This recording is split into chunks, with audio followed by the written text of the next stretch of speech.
오늘 우리 이은주 집사님이 봉독해 주신 성경 말씀은 예수님께서 제자들에게 너희 생각은 어떠냐? 너희들은 이런 문제가 닥친다면 어떻게 하겠느냐? 양 100마리 가진 이 목자의 이야기, 그리고 베드로가 예수님께 예수님 이럴 때는 어떻게 하면 좋을까요? 예수님 같으시면 어떻게 하겠습니까? 이렇게 묻는 이 대목의 말씀인데, 이 성경 본문에 치우치지 않고 우리가 오늘 이 시간에 예수님 같으시면 이럴 때 어떻게 하실까? 말할 때, 그 다음에 행동할 때, 우리가 이 일을 실천하고 또 진행해 나갈 때 예수님의 심정을 한번 생각해 보겠습니다. 자, 100마리 양이 있는데 그 100마리 양 중에 99마리는 목자의 음성도 듣고 순종도 잘하고 멀리 가지 말아라, 낭떠러지에 가지 말아라, 함부로 이 풀도 뜯어먹지 말고 좋은 것만 뜯어먹어라, 다 지시를 따라서 잘하고 있는데 꼭 이 띨띨한 한 마리 양이 지가 뭘 잘났다고 멀리 도망가고 이 대열에서 이탈이 돼가지고 지금 친구들도 다 걱정하고 목자도 걱정이 심해가지고 99마리를 남겨놓고 한 마리를 찾아다니는, 그리고 애를 쓰고 이 정말 여기저기를 다니다가 이 양을 찾아서 가지고 돌아와서 99마리 집에 있는 양보다도 이 양 때문에 즐거워하고 잔치를 벌였다. 한 사람의 소중함, 한 영혼의 귀중함을 말씀하고, 베드로는 여러분 뭘 예수님께 물었느냐? 늘 예수님께 지금 설교를 많이 듣고 있는데 자꾸 예수님이 사랑 많이 해라, 용서해라, 모든 사람과 더불어 평화롭게 살아라 이렇게 하시는데, 베드로가 지금 예수님께 묻는 거예요. 예수님, 그러면 우리가 나도 잘못할 때가 많고 형제나 자매가 나에게 잘못할 때도 많은데, 그러면 그를 몇 번씩 용서해 주면 주님 성깔이 차겠어요? 우리가 얼마만큼 하면 주님이 기뻐하시겠어요? 그렇게 예수님께 묻는 겁니다. 우리가 이제 한 번 잘못한 일이 있어가지고 상대방에게 걸리면 뭐라고 한 줄 아셔요? 이번은 봐줬어. 한 번만 이제 딱 그때는 이제 끝이야. 이런 사람도 있고, 두 번까지 보고는 이제 나는 너 더 이상 보지도 않고 안면 몰수할 거야. 조금 여유가 있는 이 마음의 이해력도 배려심이 있는 사람은 삼세판이야. 3번까지 용서해줘도 그 이상은 없어. 국물도 없어. 이러고 이제 사람들은 다 여러분 일들을 처리하고 마는데, 베드로는 굉장히 지금 인심 팍팍 써가면서 도량을 가지고 예수님 한 7번 용서하면 되겠어요? 그 정도면 예수님 칭찬받을 만 할까요? 그렇게 이제 예수님께 물었는데, 정작 예수님은 대답하시기를 7번씩 70번이라도 용서해라. 이건 이제 계산을 해보면, 계산은 항상 여러분이 저보다 더 잘하시죠. 490번이라도, 같은 사건에 490번이라도 용서하라는 주님의 말씀입니다. 그래서 오늘 우리는 이 시간에 예수님 같으시면 이럴 때 어떻게 하실까? 특별히 본문에 치중하지 않고 간단하게 말씀을 드렸으니까, 과거에 제가 제레마이아 스타펙이라고 하는 이 미국의 1만 명 모이는 교회 노숙인 목사님 이야기를 드렸고, 그리고 이 크리스탈 처치라고 하는 로버트 슐러 목사님이 크게 사역을 하다가 자기 딸이 목사가 돼서 사역하다가 지금은 교회가 문 닫은 그 교회 이야기를 2개를 제가 이 설교 시간에 여러분에게 드렸습니다. 오늘은 이 노방 전도하는 개척교회 목사 이야기와, 그리고 설교 준비하고 있는데 이 어려운 사람이 와서 도와달라 했는데 도와주지 못한 그 이야기를 말씀을 드리겠습니다. 우리가 이제 이 제레마이야, 이 제레마이야는 우리로 하자면 그냥 에레미야라고 하면 되겠어요. 에레미야 스타펙이라고 하는 목사님이 10,000명이 모이는 교회 청빙을 받아가지고 거기 이제 지금 오늘 주일날 부임을 하게 된 것입니다. 근데 이 목사님이 좀 장난기도 있고 또 좀 신자들의 이 의중을 좀 떠보기 위해서 공연히 주일날 남루한 이 거린 옷을 입고 노숙인같이 해가지고 예배당 앞에 앉아가지고 지금 그 교회 자기가 부임에 들어갈 교회에 앉아서 한 푼 적선합시오. 배가 고파요. 먹을 것 좀 주세요. 교인이 10,000명이 모이니까 여러분 얼마나 많은 사람을 지금 만나고 있습니까? 그런데 다 총청걸음으로 예배당으로 몰려 들어가고 자기에게 정작 도움을 준 사람은 3명 신자밖에 없었다. 그리고 이제 교회 예배가 진행이 되고 나중에 교회 이제 그 사회자가 오늘 우리 교회 부임에 오실 목사님을 드디어 소개하겠습니다. 그런데 이 제레마이야 스타펙이라고 하는 목사님이 뒤에 계시다가 그 앞에 조금 전에 예배드리기 전에 그 거린이 그 사람이 목사님이래요. 이 어찌하면 좋겠어요? 어이고 진짜 보통 일이 아니지요. 그분이 와가지고 이렇게 합니다. 이 노숙인으로 행세하고 구걸하던 사람이 바로 저올시다. 여러분이 얼마만큼 신실하게 주님을 잘 따르고 있는지, 여러분이 얼마만큼 이럴 때 주님 같으면 어떻게 하셨을까를 저는 보고 있었습니다. 실망이었습니다. 그렇지만 앞으로라도 오늘까지 잘못이 우리 타성에 젖어 있는 몸에 배어 있어도 이제부터라도 잘합시다. 이게 여러분 이 제레마이야 스타펙 목사님의 첫 설교였습니다. 이게 지금 인터넷에 뜨고 수많은 영상이 우리가 여러분 영상도 보고 설교도 들었지 않습니까? 다시 말씀을 드립니다. 크리스탈 처치라고 하는 교회 이름은 수정교회입니다. 거기 제가 다녀왔어요. 앞마당도 너무너무 넓고 헌금 많이 드린 사람들은 다 이름 써가지고 성경 구절 써서 예배당 이 바닥에 쫙 깔고 교회 들어가 보면은 크리스탈 처치라고 하는 이름이 그냥 나왔겠어요? 이게 전부 이 동서남북이 다 유리로 만든 교회예요. 수정으로. 그리고 막 이 찬양하는 파이프 오르간이 뭐 6,000개가 있다고 한다는 둥, 그걸 제가 다 교회를 몇 시간을 들여서 안내원의 안내를 받으면서 구석구석 다 돌고 또 예배당 정원을 걷고 그러고 왔습니다. 그 교회 이야기입니다. 어느 흑인이 출장을 나와서 자기 교회 섬길 수 없어서 크고 잘 보인 그 교회에 찾아가서 주일 예배를 드리려고 하는데 백인 집사님이 안내를 하다가 우리 교회는 백인만 모이는 교회인데요. 다른 교회 갔으면 좋겠어요. 우리 교회 말고도 얼마든지 교회 있어요. 우리 교회는 흑인은 오지 않습니다. 이렇게 가슴 아프게 하니까 이 형제는 시험이 되고 상처가 되지 않겠습니까? 그러다가 보니까 예배 시간은 다 되고 또 어디 가서 이런 구박을 또 받나 싶어가지고 가까운 산에 올라가서 주님 보시다시피 아시다시피 나는 오늘 출장 나와서 형제 자매와 같이 예배당에 가서 예배드리고 싶었는데 내가 깜둥이라고 연탄장수라고 그 두부장사 하얀 것들이 나를 못 오게 합니다. 주님 혼자 이렇게 예배합니다. 그때 주님이 말씀하시기를 사랑하는 내 아들아, 너만 그 예배당에 못 들어간 줄 아느냐? 나도 못 들어갔다. 나도 못 들어갔다. 주님을 모시지 않는, 주님을 배척한, 흑인 한 사람을 배척한 그 교회가 어찌 주님을 쫓아냈다고 상상이나 할 수 있었겠습니까? 오늘 예수님 같으시면 우리가 이런 모습으로 신앙생활을 해오지는 않았는지 심심하게 반성해보고 주님 앞에서 우리는 바른 믿음을 가질 수 있는 그리스도인들이 되기를 축복합니다.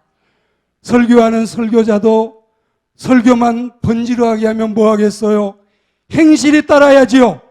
신앙생활하는 여러분도 구밀복검처럼 입에서는 사탕발림으로, 그리고 여러분 로열 제리 같은 단 것을 내보이고 내내 앞에서는 하고 뒤에 가서는 이 속에 칼을 차고 있는 구밀복검이라면 어찌 주님께 진정한 신자로 칭찬받을 수 있겠습니까? 오늘 우리는 예수님 같으시면 이렇게 막말을 할 수 있을까? 예수님 같으시면 이렇게 이런 사건을 처리할 수 있을까? 우리는 예수님의 그 모습을 생각하면서 예수님의 심정으로 돌아가서 예수님처럼 우리가 지금 설교 말씀을 들으면서 여러분들은 이런 의구심이나 혹은 이런 대꾸도 하고 싶을 겁니다. 예수님요? 예수님은 예수님이고 나는 나지 어찌 우리가 예수님 같아요?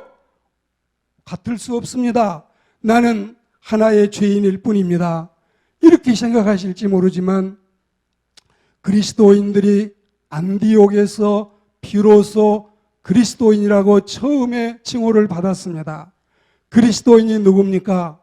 그리스도인은 그리스도를 닮는 자고 그리스도를 따르는 자고 그리스도를 본받는 자고 그리스도처럼 살고 싶은 사람이 그리스도인인 줄 믿습니다.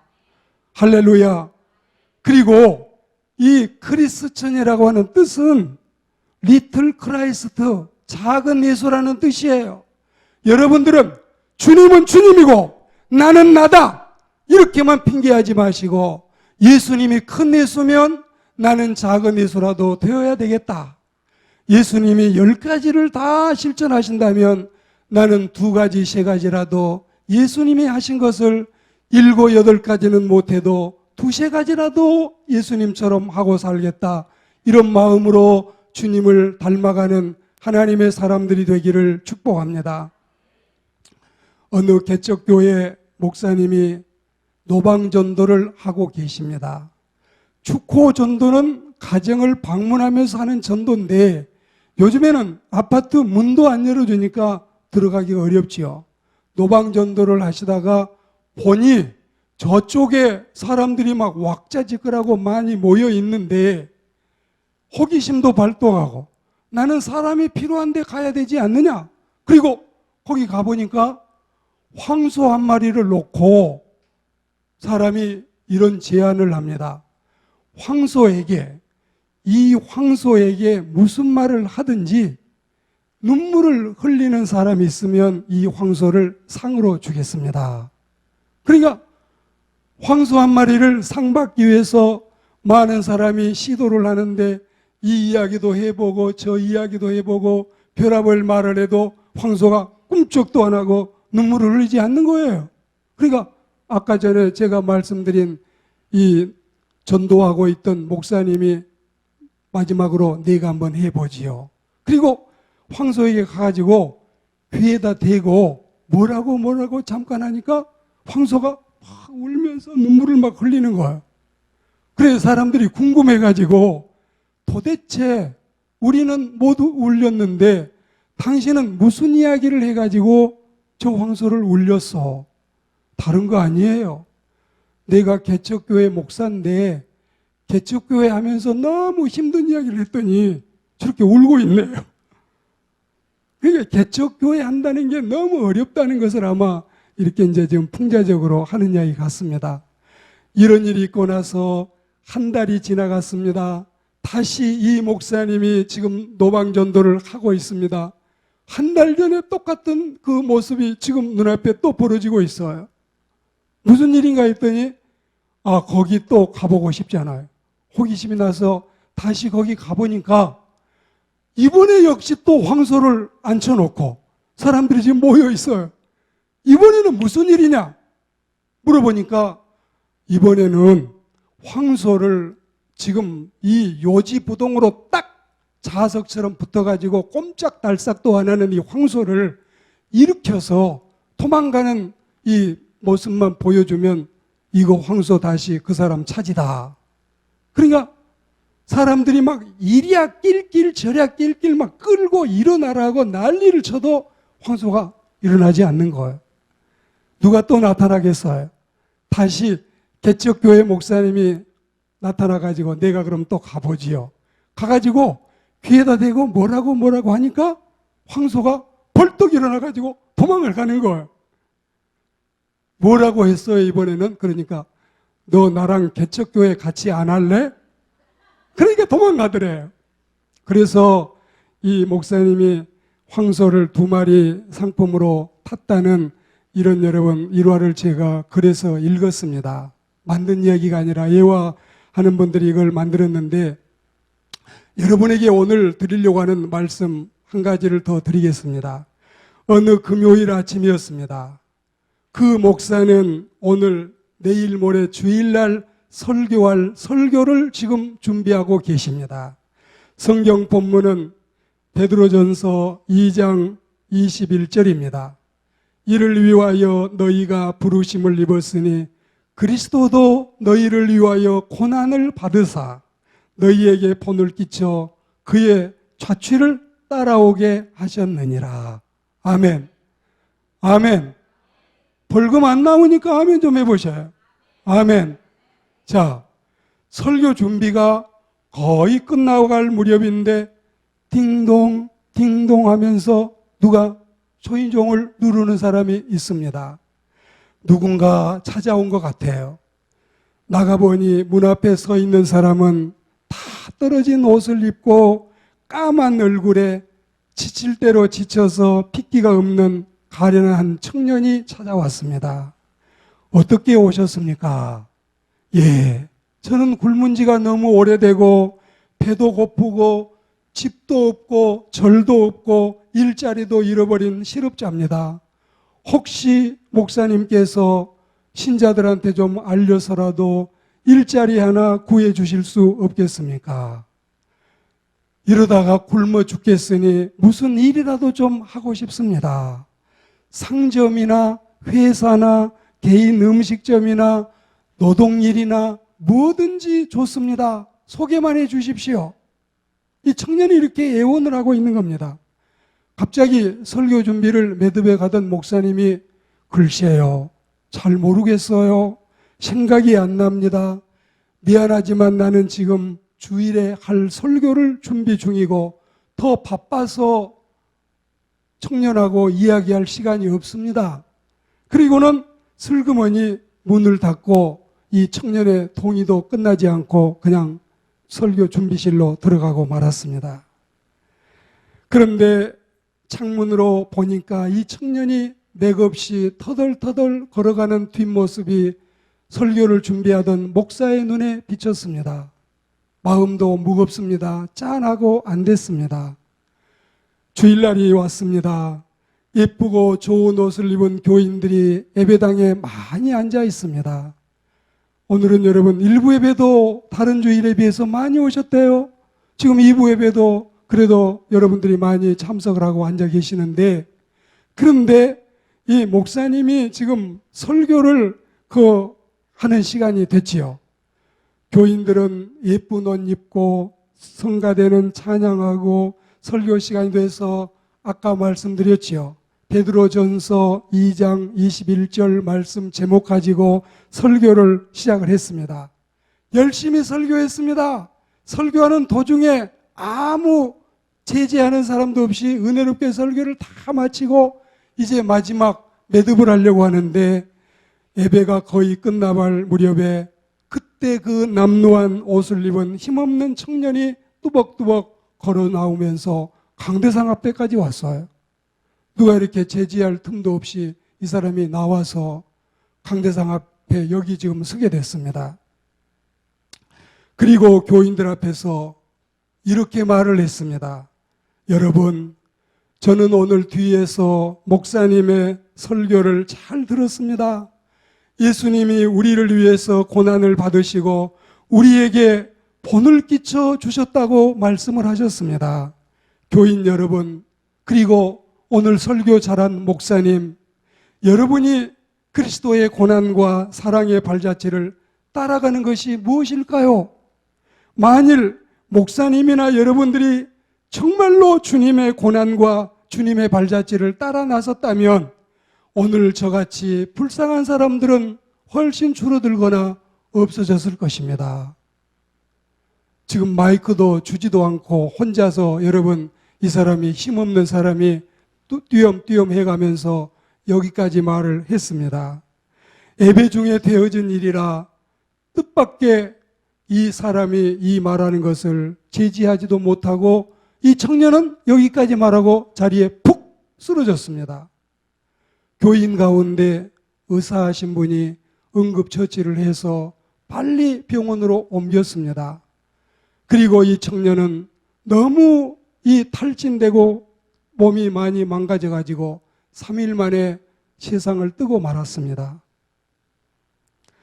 그리고 다음 주일 강단에서 설교하시는 목사님의 얼굴은 창백하고 설교도 지난주와는 달리 맥도 없고 힘도 없고 설교자들 말로 하자면 지금 열심히 죽을 쓰고 있습니다. 너무 마음이 무거워요. 너무. 예수님 같았으면 설교 준비 아니라 뭐라도 저렇게 형제에게 했을까? 이 생각을 하니까 과연 너도 목사냐? 이런 가책이 오고 너무 마음이 무거운 거예요. 우리가 누가복음 10장에서 한 사람이 이 수도에서 지방으로 내려가다가 강도를 만났지 않습니까? 제사장 레위인이 그걸 보았지 않습니까? 제사장이 누굽니까? 지금 교회 목사 아닙니까? 레위인이 누굽니까? 지금 교회 장로 아닙니까? 목사는 이렇게 생각했을 겁니다. 나는 신방 가고 있어. 나는 결혼 주례 가고 있어. 나 설교해야 돼. 나 바빠. 목해야 될 사람이야. 이건 다른 사람이 도와야 돼. 지나갔습니다. 장로는 뭐 했습니까? 나 성찬식에 분병 분잔해야 돼. 교회 가서 대표 기도해야 돼. 할 일 많아. 이건 내 할 일이 아니야. 둘이 지나갔습니다. 그리고 착한 사마리아 사람이 이 사람을 가서 이 사람을 응급처치를 해가지고 치료를 해주고 그리고 이 사람을 자기 짐승에 태워서 가까운 주막으로 가서 주인을 만나서 이 사람을 좀 돌봐주시오. 응급처치는 됐는데 목숨은 부지했는데 나는 갈 길이 멉니다. 빨리 갔다 와서 다시 사람을 책임질 테니 이 사람 좀 도와주시오. 주머니에서 20만 원을 꺼내가지고 지금 우리 돈으로 딱 우회한은행 가서 바꾸면 한 20만 원 나올 수 있는 2데나리온을 꺼내가지고 주인에게 주면서 이거 받으시오. 만약에 10만 원이나 20만 원이나 30만 원이나 더 들면 내 와서 다 갚겠어. 이걸 우리 예수님은 말씀을 하시면서 강도 만난 자의 이웃이 누구냐? 누구냐? 목사냐? 장로냐? 하나님도 믿는 사람들이 업신여기고 니그로라고 하고 혼혈족이라고 하고 젠타일 이방인이라고 하고 사람 취급도 하지 않고 예배 시간에 너희들은 우리하고 같이 예배 못해 딴 데 가서 예배해 쫓아내던 사마리아 사람이 이 일을 했다 이것입니다. 목사는 뭡니까? 오늘 사표 내도 목사는 목사답게 정직하게 하나님의 참종이 되어야 할 줄로 믿습니다. 신자는 뭡니까? 30년, 50년 예수 믿는 것 자랑할 게 아니라 오늘 처음 신자가 됐어도 성경대로 말씀대로 살아야 될 게 진정한 신앙인인 줄 믿습니다. 우리는 앞으로 찬송하는 거, 기도하는 거, 성경 외우는 거, 필사하는 거, 설교하는 거 이것도 중요하지만 예수님 같으셨으면 이럴 때 어찌하셨을까? 예수님의 심장으로 돌아가서 예수님의 마음으로 돌아가서 예수님의 눈높이로 예수님의 시각으로 예수님의 중심을 가지고 신앙생활 했으면 정말 좋겠습니다. 저도 많이 회개합니다. 여러분도 같이 회개합시다. 주님 앞에서 바로 예수 믿읍시다. 다른 거 다 필요 없습니다. 우리 주님 앞에 섰을 때 칭찬받는 그리스도인들이 되기를 축복합니다. 설교를 제가 2시간, 3시간 이어간들 뭐 하겠습니까? 여기에서 맺겠습니다. 오늘 주님 말씀 따라서 제가 본문에 충실하지 못했고 기승전결로 서론, 본론, 결론을 다 하지 못했지만 그냥 대화하듯이 이야기하듯이 여러분과 말씀을 나누었습니다. 다시 한번 신앙생활을 재점검해 봅시다. 예수 믿는 신앙생활을 새롭게 한번 출발해 봅시다. 오늘 이 목사님이 마지막 예배를 마치고 이 상황이 벌어지고 나서 교인들에게 광고를 했습니다. 예배 후에 여러분, 저는 아주 중대한 말씀을 드리려고 합니다. 저의 말을 듣고 싶은 분은 예배 후 별관으로 모여주시면 감사하겠습니다. 예배 후에 장로님이나 권사님이나 안수집사님이나 집사님들이나 목사님을 신뢰하고 따르던 신실한 사람들이 한 30명쯤 모여 있었습니다. 목사님은 30명이면 만족했습니다. 여러분, 저는 지난주에 죽은 청년의 일로 크게 통회하고 회개했습니다. 그리고 결심했습니다. 이제는 무슨 일을 할 때든지 무슨 일을 하더라도 예수님의 심정으로 주님께 물어보고 하자는 것입니다. 예수님 같으시면 이럴 때 어떻게 하시겠습니까? 제 말을 이해하시고 그렇게 하실 분은 손 들어 보십시오. 30명이 다 손을 들었습니다. 교회는 금난교회같이 커도, 광림교회같이 커도, 충현교회같이 커도, 사랑의 교회같이 커도 다 일하는 것도 아니고 다 전도하는 것도 아닙니다. 30명만 뭉쳐 있어도 못할 일이 없을 줄 믿습니다. 그리고 목사님의 말씀을 따라서 그분들이 다 마음속에 다짐을 했습니다. 그래서 찬양하는 박 선생은 술집 캬바레 가서 노래하다가 주일날만 성가대 하던 거 이제 포기하고 술집 캬바레는 안 가고 다른 방법으로 이제 경로잔치 하든지 그렇지 않으면 어느 위문 공연하는데 가고 교회에서 성가대 하겠습니다. 김 선생은 그렇게 다짐하고 또 여러분 오집사는 이렇게 했습니다. 시장에서 나는 장사를 하는데 돈만 많이 벌면 입에 거짓말이 붙어 있었는데 예수님도 이렇게 거짓말 하실까? 예수님도 이렇게 사람들 속이고 살까? 나 이제 안 해야지. 집사답게 살아야지. 이 다짐을 하게 됐습니다. 그리고 주일학교 선생하는 또 한 신자는 하나님 앞에서 내가 내 직업을 위해서 학교에서 그렇게 열심히 선생 노릇하는 것뿐만이 아니라 교회에서 봉급이 없어도 하나님이 주시는 은혜에 따라서 나는 정말 훌륭하게 이 어린 양들을 먹여내겠습니다. 그리고 그 목사는 예수님 같으면 목회를 이렇게 하셨을까? 예수님 같으면 이렇게 그 청년을 배척하고 돌아보지 아니했을까? 회개하고 이제부터는 인내천, 사인여천 모든 사람을 대하는 것을 주님처럼 대하고 모든 사람들을 상대해서 돕는 것이 주님을 돕는 것이라 생각하고 그리고 사람들을 섬김으로써 주님을 섬기는 마음의 자세로 목회하겠다고 다짐을 했습니다. 예배 후에 여러분 2층에 올라가셔서 식사하시고 제가 따로 별관에 모시지는 않겠습니다. 이 시간에 결단하십시오. 이 시간에 다짐하십시오. 신앙인 올곧게 바른 믿음 가지고 바로 살겠다. 직분 하나도 필요 없어요. 새벽 예배 때 우리 여러분 할례와 무할례에 대해서 말씀을 들었습니다. 하나님 앞에서 헛것 자랑하지 마셔요. 주님께 칭찬받을 수 있는 신실한 그리스도인들이 되시기를 주의 이름으로 축복합니다.